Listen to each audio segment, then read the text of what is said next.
Hello everyone, this is Tom Fox. I'm the Compliance Evangelist, and I'd like to welcome you to the month of May, one-the-month series on operationalizing your compliance program.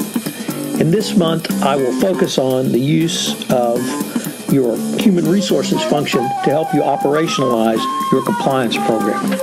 This month, my sponsor is Advanced Compliance Solutions. Advanced Compliance Solutions is your one-stop shop for all compliance-related services. Advanced Compliance Solutions has a new, exciting service offering called the Compliance Alliance, which is a three-step program that will provide you and your team a background into compliance and the FCPA so you can consider how your product or service fits the needs of the compliance officer, the compliance practitioner, and the compliance professional. It includes a boot camp, a podcast series, sponsorship, and an in-person training. Each section builds on the other and provides your customer service and sales teams with the knowledge they need to have intelligent conversations with compliance officers and decision makers. When the program is complete, your teams will be armed with the knowledge they need to sell and service every new compliance client. Interested people should contact myself, Tom Fox. In the evaluation of corporate compliance programs issued by the Department of Justice, there was a section on incentives and discipline. This spoke directly to the need of the HR function in compliance or several other parts of the evaluation which speak to the integration of compliance into your HR function to fully operationalize your compliance program. Each day this month, I will be exploring a different way for you to operationalize your compliance function through the HR function. I hope you enjoy this series. This is Tom Fox. Thank you very much for listening. Day 12, Succession Planning around Compliance. Another area where HR can play a key role in operationalizing your compliance program is around succession planning. Succession planning is as important as governance, enterprise risk, and strategic oversight. Yet many companies fail to give this the attention it requires, particularly from the compliance perspective. Indeed, a PwC survey found that of the more than 1,000 directors gauged, reported dissatisfaction at their company's succession plans. Imagine what that number would be if they took into account the compliance aspects of succession planning. Succession planning does not begin at the time a senior executive decides to retire. It should begin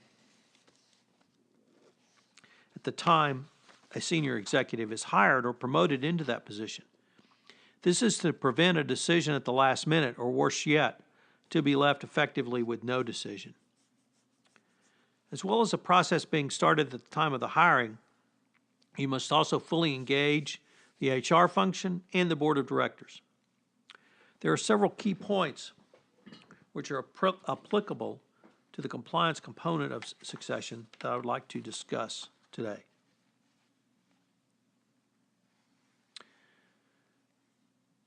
The criteria that the evaluation process is that it is ongoing and not episodic.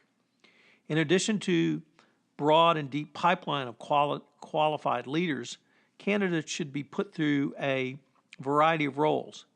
In the operationalization of compliance context, this would include an opportunity to review compliance initiatives and responses in several different areas.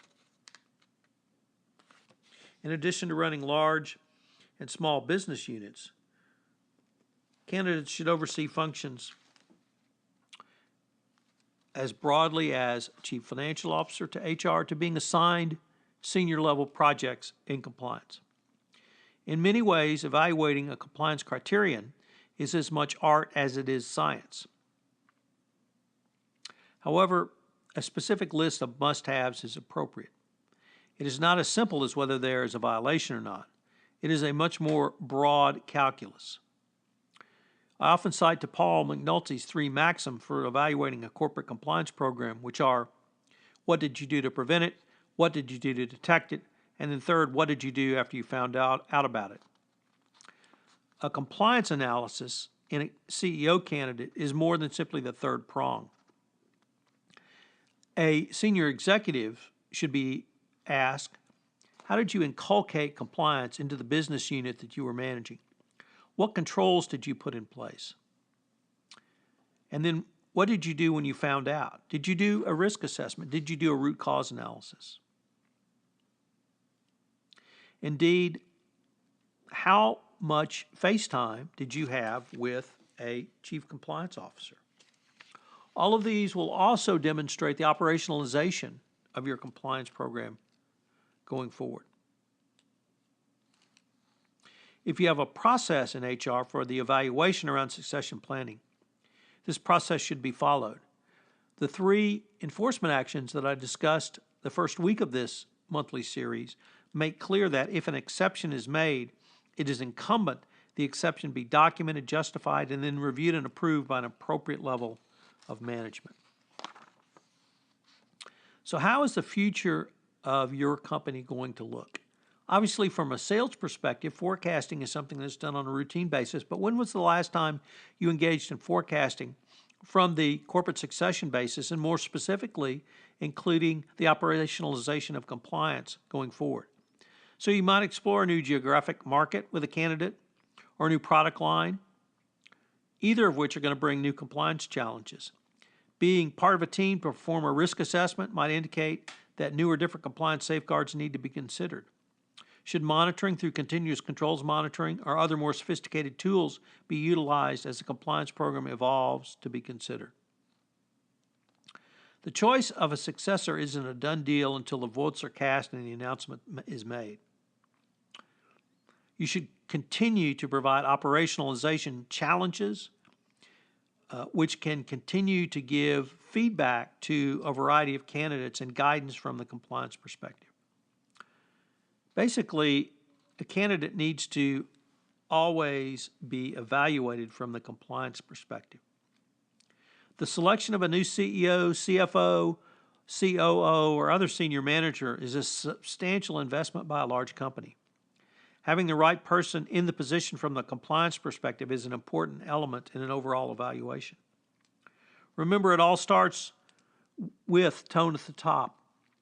But if you take the steps that I've outlined in today's presentation, you can clearly see that the operationalization of compliance in succession planning is something that should be done as for a business reason, not simply for a compliance reason. Yet by utilizing these steps, you have a business solution to the legal problem of FCPA compliance, because the same steps you're doing in your succession planning, or you should be doing in your succession planning, are steps that the Department of Justice says you should take, and they will consider in the evaluation of your compliance program if your company gets an enforcement action.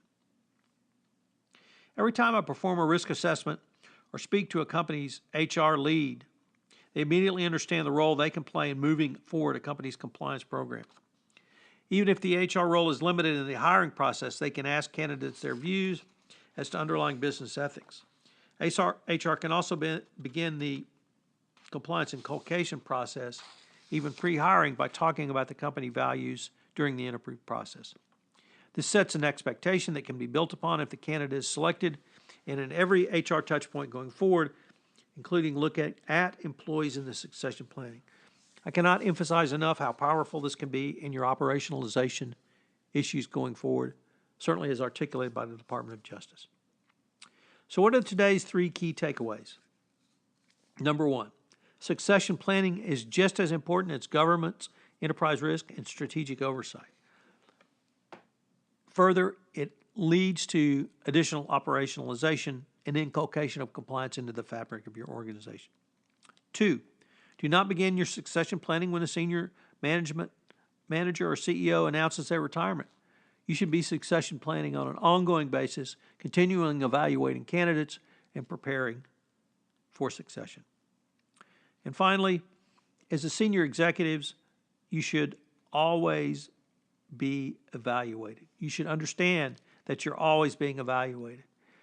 One misstep, although perhaps unfairly, could put yourself and your company in such a position that you cannot move up in succession. This is Tom Fox.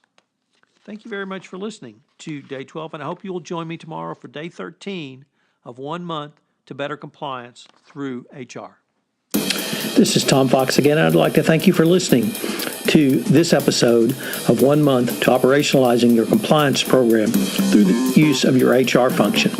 If you've enjoyed this podcast, I hope you will rate it on iTunes, as it would help our ratings, and also get the word out about this seminal 1 month series that I'm doing in 2017. Also, if you have any questions, please feel free to email me at tfox, that's tfox, at tfoxlaw.com. Finally, I hope you will join me again. This is Tom Fox. Thank you again for listening to this episode.